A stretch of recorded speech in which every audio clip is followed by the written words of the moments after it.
Box to box overlap, and round 2 is in the books. Round 3 is here. The only game that's been played is Italy versus Uruguay. Italy won that game by many points to 17. That's all I remember. I remember it was 17. Going into halftime, actually Uruguay were leading 17-14, I think. Then Italy just went crazy and scored multiple points in the second half and won 38-17. So yeah, we're just gonna go through pool by pool, see how each team is doing, the different scenarios, and which teams need to step up for a chance to actually make the quarterfinals.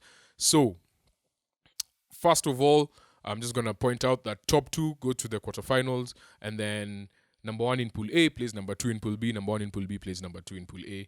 Then Pool C, it's C1 versus D2 and C2 versus D3. So, with that being said, Pool A has Italy, France, New Zealand, Uruguay, and Namibia. Italy obviously have played 2 games. They've beaten Uruguay and they've beaten Namibia. The next 2 games are France and New Zealand. I am losing the tip of my pen. Yeah. They've done well so far to win by bonus points. Give themselves a good points tally at 10. Having won with bonus points is also good because France is not winning with bonus points. France right now have 8 points. The 2 games they've played, they've only won by 4 each, right? So in rugby, you win, you get 4 points, and if you score 4 tries, you get an extra point. So that's the bonus point. Right now, France has won both games, but by less than the maximum, which is 5. So they'll be winning by 4 points. So they have 8 points. New Zealand are in 3rd place, but you expect them to make the quarterfinals. They lost to France, but they won their game against Namibia. And yeah, so it's between France, New Zealand, and Italy. The good thing is about the World Cup is if you finish in 3rd place, you qualify for the next World Cup. So more or less the top 3 teams have qualified for the next World Cup, which is going to be in Australia in 2027. Yeah, 2027. And yeah, Italy is going well, but they have 2 very tough games coming up. If they can manage to get a result against any of them, then obviously they'll make the quarterfinals, right? Especially New Zealand. If Italy beat New Zealand, they make the quarterfinals. Yeah, that's it for Pool A. Pool B, Ireland, South Africa, Scotland, Tonga, and Romania. Ireland have scored 50 points minimum in both games.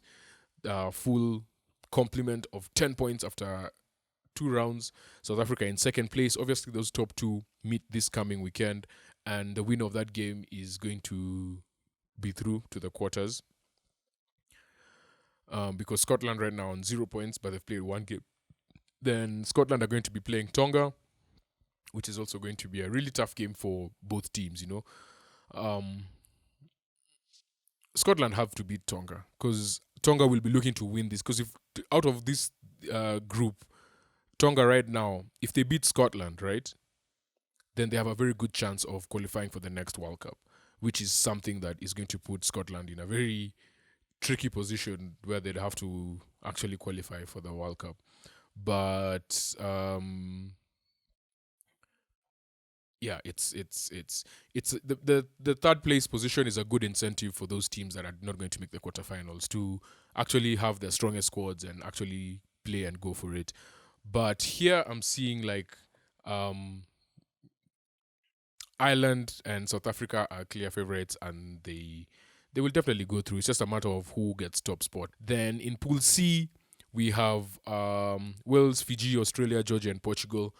Fiji's win against Australia was crucial because now it puts them in good position to actually qualify for the quarters. Had they lost that game, then they'd definitely be out.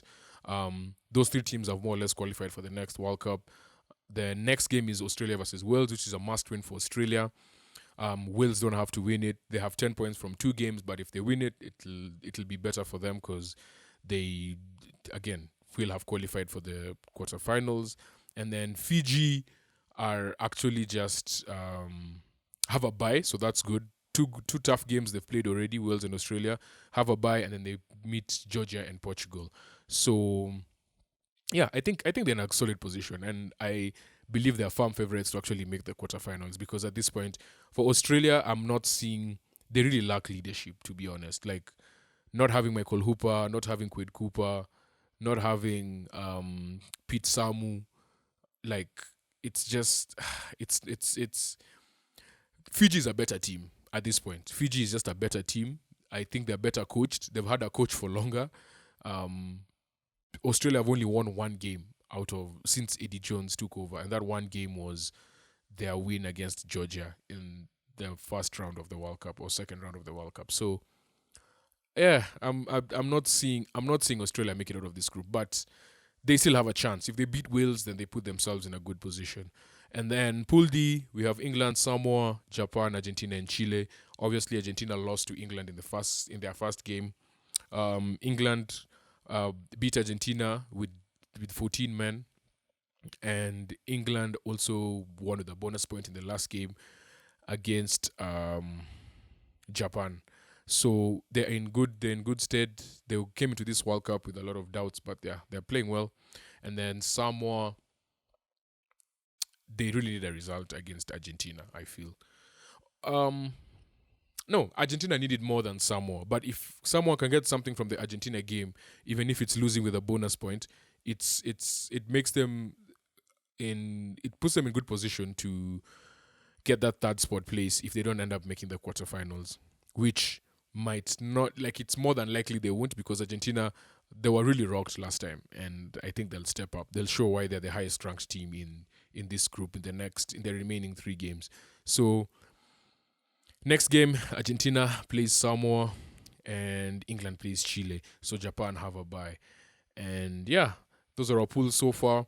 That's who can qualify, who might not make the quarterfinals, who might get third place, which is a very important position because you qualify for the World Cup in 2027, which is in Australia. And yeah, those are the pools. Round three. Peace.